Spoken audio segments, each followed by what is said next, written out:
"Sir, I need you to leave immediately. This room is reserved." "Excuse me?" "I paid for this room.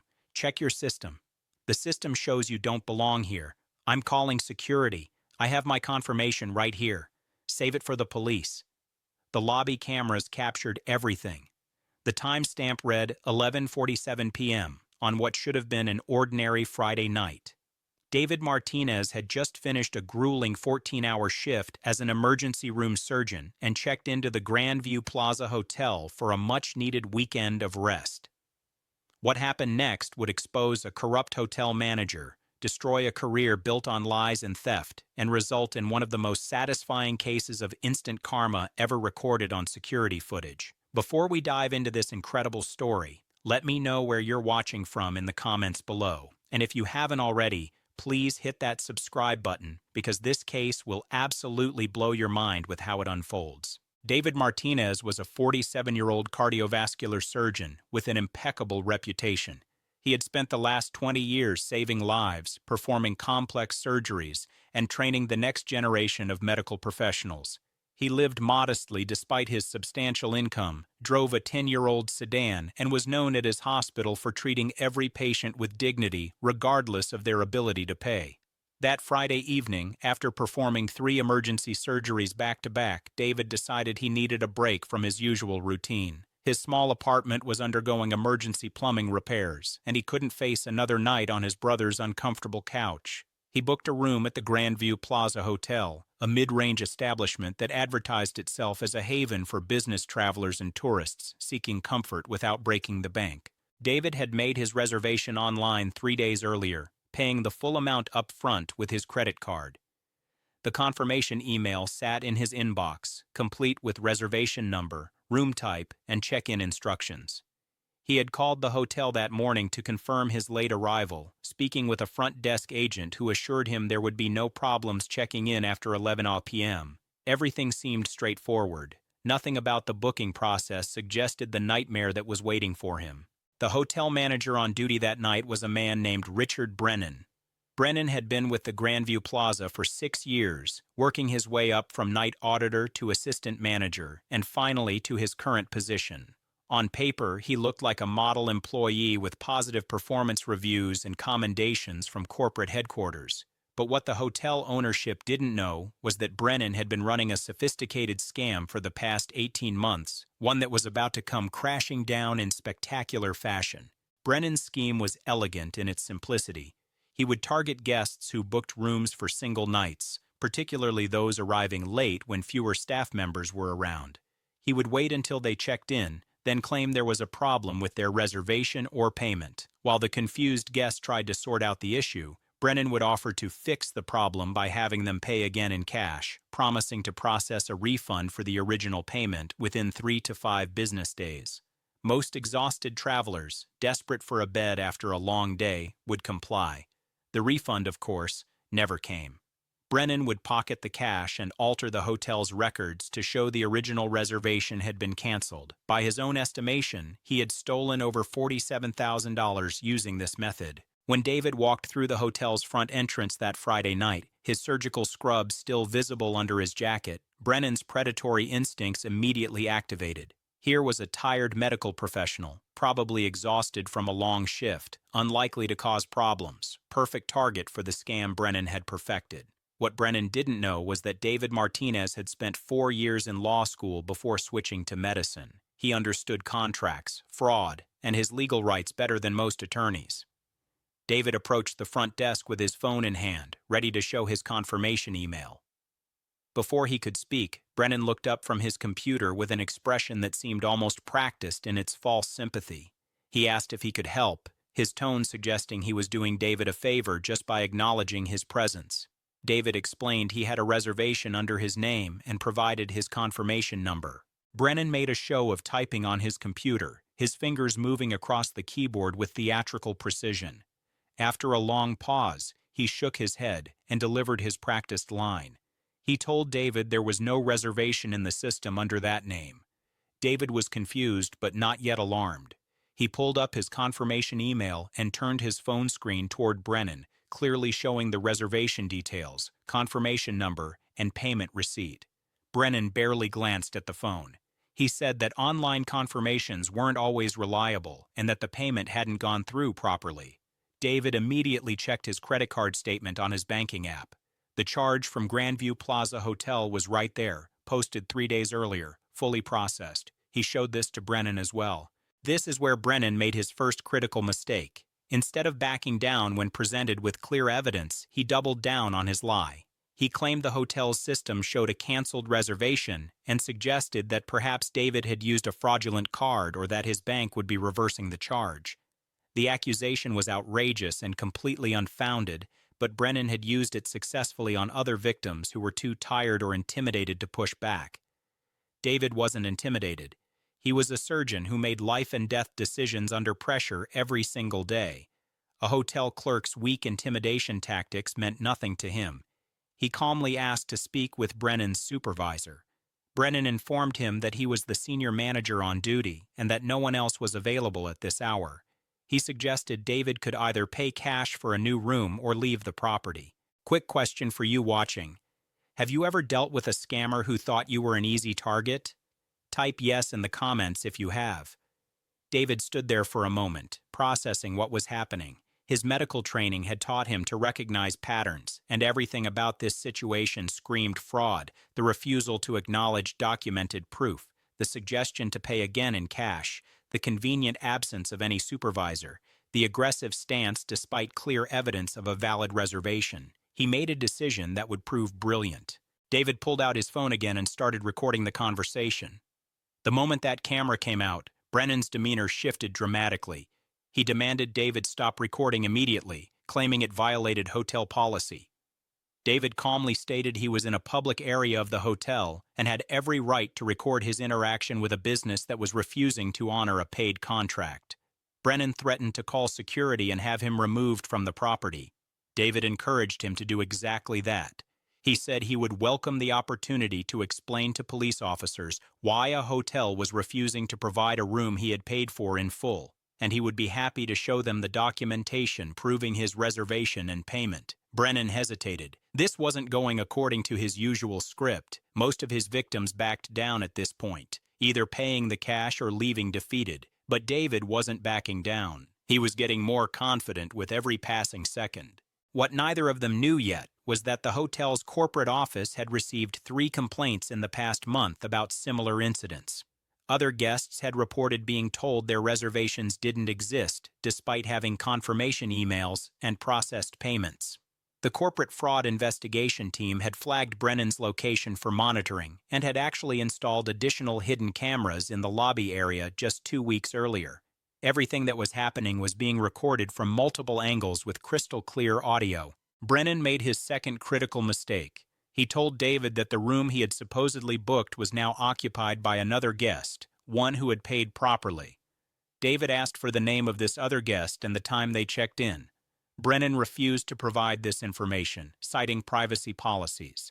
David pointed out that if the room was legitimately double-booked due to a system error, the hotel would be obligated to provide him with a comparable room at no additional charge or upgrade him to a better room as compensation for the inconvenience. Brennan said all rooms were fully booked for the night. David pulled out his phone again and opened the hotel's booking website. Within 30 seconds, he showed Brennan that the website clearly indicated 5 rooms were still available for that exact night at various price points. Brennan stammered that the website wasn't updated in real time. David offered to book one of those rooms right then through the website while standing at the front desk to prove they were actually available. This was the moment when everything started to unravel for Brennan. He realized he was dealing with someone who wouldn't be easily fooled or intimidated. He changed tactics, suddenly becoming more conciliatory. He said that perhaps there had been a misunderstanding and that he would look into the matter more carefully. He asked David to have a seat in the lobby while he sorted things out. David remained at the front desk. He said he was perfectly comfortable standing right there while Brennan resolved the issue. He also mentioned that he would be filing a formal complaint with the hotel's corporate office first thing in the morning and would be documenting every detail of this interaction. Brennan's face went pale. The mention of corporate involvement clearly struck a nerve. For the next 10 minutes, Brennan pretended to work on his computer while actually trying to figure out how to extricate himself from the situation. He couldn't simply give David the room now without raising questions about why he had initially denied the reservation existed, but he also couldn't force David to leave without solid grounds, especially with David recording everything and threatening corporate complaints. The situation reached its breaking point when another guest approached the front desk. This guest, a middle-aged woman named Sarah Chen, had a question about her checkout time for the following morning. As Brennan turned to help her, David noticed something interesting on the computer screen that was still visible from his angle. The monitor showed a spreadsheet that definitely wasn't standard hotel reservation software. Even from his limited view, David could see columns labeled Original Payment, Cash Collected, and Profit. David took a photo of the screen with his phone. Brennan noticed immediately and lunged across the desk, trying to grab the phone. This aggressive physical action was captured perfectly by the lobby's security cameras. Sarah Chen gasped and stepped back, startled by the sudden violence. David quickly moved away from the desk, holding his phone up to continue recording Brennan's increasingly erratic behavior. This is when the hotel's overnight security guard, a retired police officer named James Walsh, emerged from the back office where he had been reviewing camera footage. Walsh had actually been watching the entire confrontation unfold on the security monitors. He had also noticed Brennan's suspicious spreadsheet on the computer screen and had already placed a call to the hotel's regional manager, who was now on his way to the property. Walsh approached the front desk and asked Brennan to step into the back office. Brennan refused, saying he was busy dealing with a difficult guest. Walsh, with 30 years of law enforcement experience, recognized deflection when he saw it. He firmly told Brennan that the regional manager was en route and that Brennan needed to step away from the front desk computer immediately.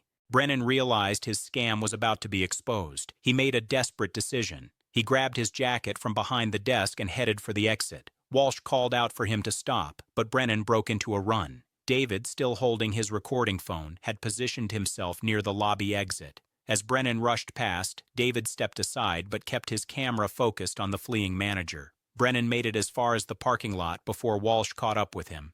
The security guard, despite being in his late 50s, was still in excellent physical condition. He tackled Brennan next to a row of parked cars, an action that was captured by the hotel's exterior security cameras. Brennan struggled briefly, but Walsh had him restrained within seconds, using techniques he had perfected during his decades as a police officer. The regional manager, Michael Torres, arrived at the hotel 15 minutes later. He immediately pulled up Brennan's employee computer account and discovered the fraudulent spreadsheet.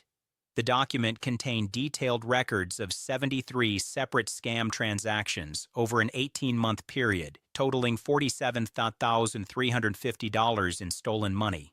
Brennan had meticulously documented every fraudulent transaction, apparently confident he would never be caught. Torres also discovered that Brennan had been manipulating the hotel's booking system to create fake cancellations, altering guest records, and in some cases, charging guests credit cards for incidental fees that were never actually incurred.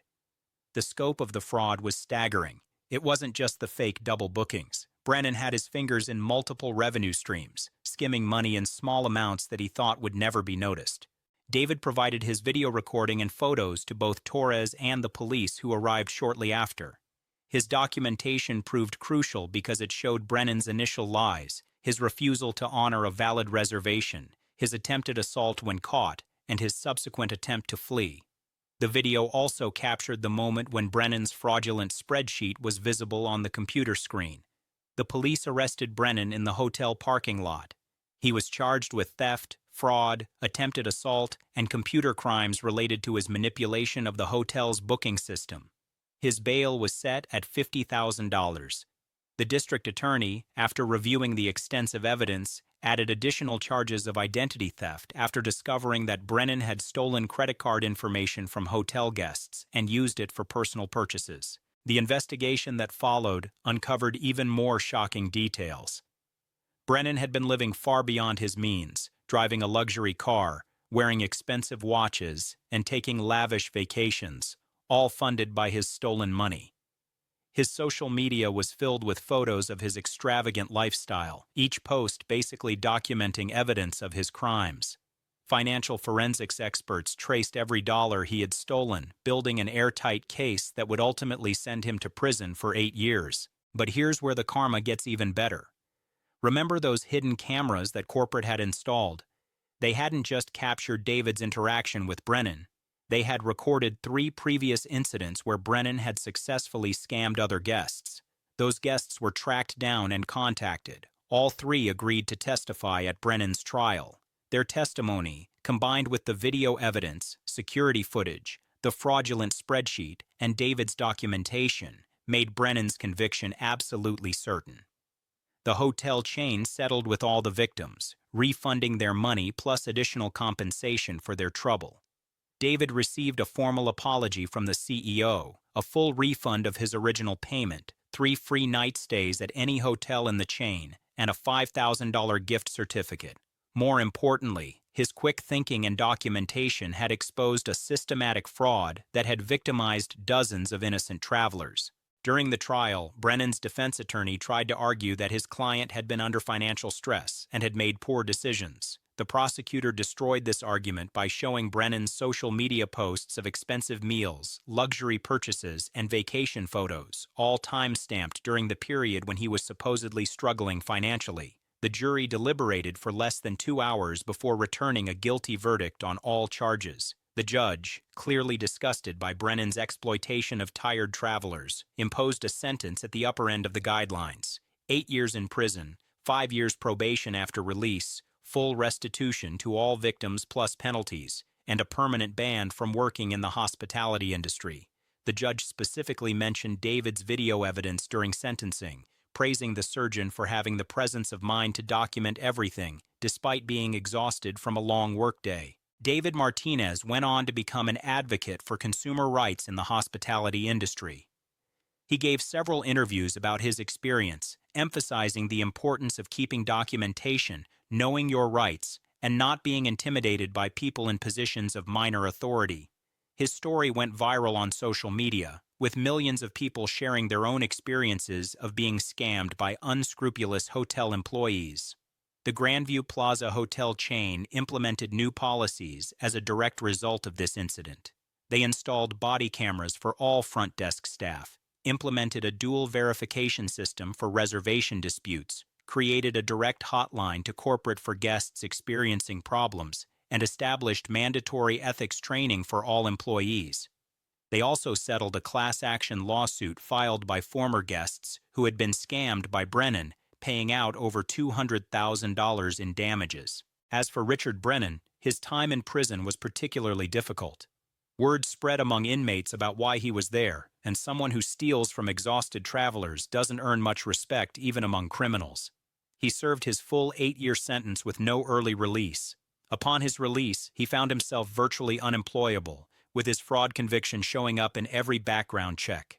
The luxury lifestyle he had built with stolen money vanished completely.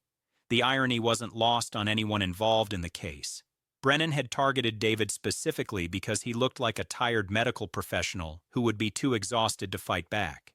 Instead, he had picked possibly the worst person he could have chosen, someone with legal knowledge, medical precision and observation, the confidence that comes from making critical decisions under pressure, and the determination to see justice served. David still tells this story during his lectures to medical students. He uses it as an example of why it's important to stand up for yourself, document everything, and never let anyone intimidate you out of your rights. He jokes that his emergency room training prepared him perfectly for dealing with Brennan. After all, recognizing and responding to dangerous situations quickly is exactly what ER doctors do every single day. The hotel where this happened still displays a plaque in their lobby honoring David for exposing the fraud. They've also renamed their employee ethics program the Martinez Protocol, in recognition of how one guest's refusal to be scammed led to systematic reforms across their entire hotel chain. What makes this case even more fascinating is what happened after Brennan's conviction. The investigation he triggered led to a nationwide audit of hotel fraud cases. Federal authorities discovered that similar scams were being run at hotels across the country, with dozens of employees using variations of Brennan's scheme. The Department of Justice launched Operation Clean Stay, a multi-state investigation that resulted in 47 arrests and recovered over $2.3 million in stolen funds. The case also led to significant changes in how the hotel industry handles reservations and payments. Major hotel chains implemented new verification systems that make it virtually impossible for a single employee to manipulate reservation records without leaving a clear audit trail. Credit card companies updated their fraud detection algorithms to flag suspicious patterns like the one Brennan had been using. Consumer protection agencies added hotel reservation fraud to their priority investigation lists. David's role in all of this extended far beyond just being a victim who fought back. He became a consultant for the Hotel Industry Fraud Prevention Task Force, helping them understand how scammers target and exploit vulnerable travelers. His medical background gave him unique insights into why tired people make easy targets for these kinds of scams. He explained how fatigue affects decision-making, reduces people's willingness to confront authority, and makes them more likely to comply with unreasonable demands just to end an uncomfortable situation. The training materials David helped develop are now used by hotel chains worldwide. They teach front desk staff how to recognize when a colleague might be engaging in fraudulent behavior. They educate managers on the warning signs of employee theft. Most importantly, they emphasize that customer service means honoring valid reservations and treating every guest with respect, regardless of how they look or when they arrive. One of the most satisfying aspects of this story is what happened to the other victims Brennan had scammed. Many of them had filed complaints with their credit card companies, disputed the charges, and moved on with their lives, never knowing that their complaints had been recorded and flagged. When Brennan's fraud was exposed, investigators were able to track down 68 of his 73 victims. Every single one received full restitution, plus compensation for their trouble. Several victims said that finally getting justice, even years after being scammed, gave them renewed faith in the system. The hotel security guard, James Walsh, also became something of a hero in this story. His decision to carefully monitor the situation rather than immediately intervening allowed him to gather crucial evidence. His experience as a police officer taught him that sometimes the best way to catch a criminal is to give them enough rope to hang themselves. Walsh was promoted to director of security for the hotel chain and now travels to different properties, training other security personnel on fraud detection and prevention. Sarah Chen, the guest who witnessed Brennan's aggressive behavior toward David, also played a crucial role. She provided testimony at the trial about what she had seen, corroborating David's account of Brennan's erratic behavior. She later said that watching David stand up to Brennan inspired her to be more assertive in her own life. She now teaches self-advocacy workshops for professional women, using this incident as an example of why it's important to speak up when something doesn't seem right. The regional manager, Michael Torres, who arrived that night to find his employees' fraud exposed, handled the situation with remarkable professionalism. He could have tried to minimize the scandal or protect the company's reputation at the expense of the victims. Instead, he immediately cooperated with law enforcement, provided full access to all hotel records, and personally contacted every known victim to apologize. His ethical response to the crisis earned him a promotion to Vice President of Operations, where he now oversees fraud prevention initiatives across the entire hotel chain. The case also had unexpected ripples in the medical community. David's hospital held a special seminar on consumer rights and self-advocacy, using his experience as a teaching tool. The message was clear: the same critical thinking skills that make someone a good doctor also apply to everyday situations. Don't accept things at face value. Document everything. Ask questions. Trust your instincts when something seems wrong. Perhaps the most interesting development came from the technology sector. A startup company created an app specifically designed to help travelers document and report hotel fraud. The app allows users to store confirmation emails, take time-stamped photos and videos, and instantly report problems to hotel corporate offices and consumer protection agencies. The app's creators credited David's story as their inspiration. The legal community also took notice of this case. Law schools now use it as a case study in their consumer protection courses. It demonstrates how fraud schemes work, how criminals often target people they perceive as vulnerable, and how one person's refusal to be victimized can expose systematic wrongdoing. Richard Brennan's downfall became something of a legend in law enforcement circles. Police departments use his case in training sessions about white-collar crime, specifically about how criminals often get caught because of ego and overconfidence. Brennan had been so convinced his scam was foolproof that he kept detailed records of his crimes, essentially creating a roadmap for prosecutors. This story serves as a powerful reminder that karma isn't just a concept, it's a force that catches up with people who think they're too clever to get caught. Richard Brennan spent 18 months thinking he had perfected the perfect scam. It took just one wrong target, one person who refused to be intimidated, to bring his entire criminal enterprise crashing down in a single night. His 8 years in prison gave him plenty of time to reflect on how targeting one exhausted surgeon destroyed his career, his freedom, and his future.